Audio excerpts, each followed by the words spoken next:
Google just hid LEDs inside the Pixel 11 Pro's camera bar, and that's only the beginning of what they're not telling you. This is called Pixel Glow, a full LED light system hidden underneath the camera bar. Notifications, Gemini Live, all of it lights up.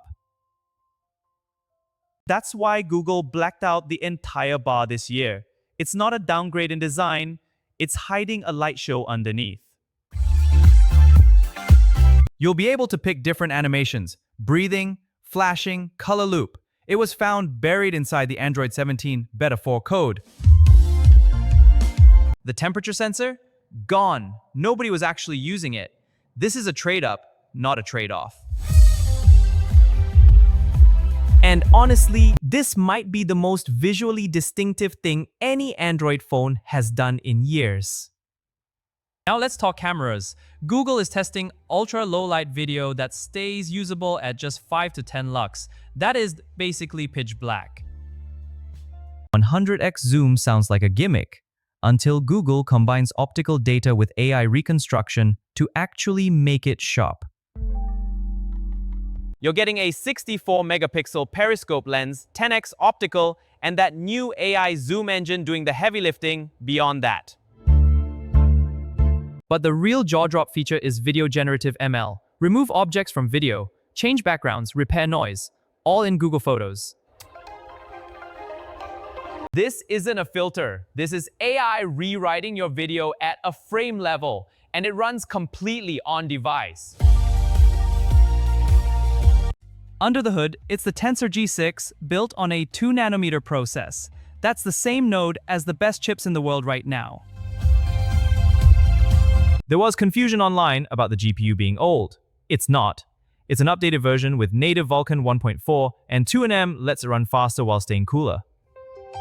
When you stack this with Gemini and YouTube integration, the Pixel 11 Pro starts feeling less like a phone and more like a pocket production studio.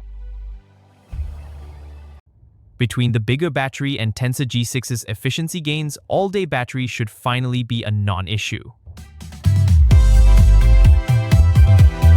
In real-world use, expect better performance, better efficiency, and on-device AI that actually keeps up. Pair that with up to 16 gigs of RAM and 1 TB of UFS 4 storage, and this thing is built to not slow down, ever. Battery is getting a bump to 5100 mAh on the Pro, with 45-watt wired charging and Key 2 magnetic wireless. Design-wise, the front is familiar, but the back tells a different story. Flash move to center, temperature sensor out, camera bar fully blacked out. These renders come from OnLeaks, basically the gold standard for pre-release leaks, and they align with every other source we've seen. Colors are still estimates for now, but the physical shape, consider it confirmed. Here are the color options we're looking at. They're still TBC, but the design is locked in.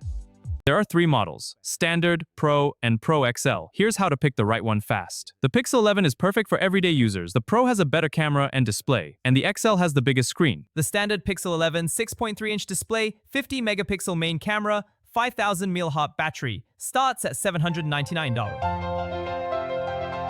The Pixel 11 Pro 6.4-inch LTPO display, 64 megapixel periscope, 100x zoom, 16GB RAM, starts at $999. And the Pro XL, biggest screen at 6.9 inches, biggest battery at 5400 mAh, satellite SOS, starts at $199. All 3 launch in late August 2026 with Android 17 straight out of the box and 7 years of software updates guaranteed. If you're on a Pixel 10, there's probably no rush. But if you're on anything older or you've never tried a Pixel, this might be the one. Pixel Glow, 100x AI zoom, video editing that removes objects from thin air. This is Google going all in. Drop in the comments, are you going Pro or Pro XL? I'm genuinely curious where people are landing. Subscribe so you don't miss the hands-on when it drops. More leaks are coming, and I'll have everything the moment it lands.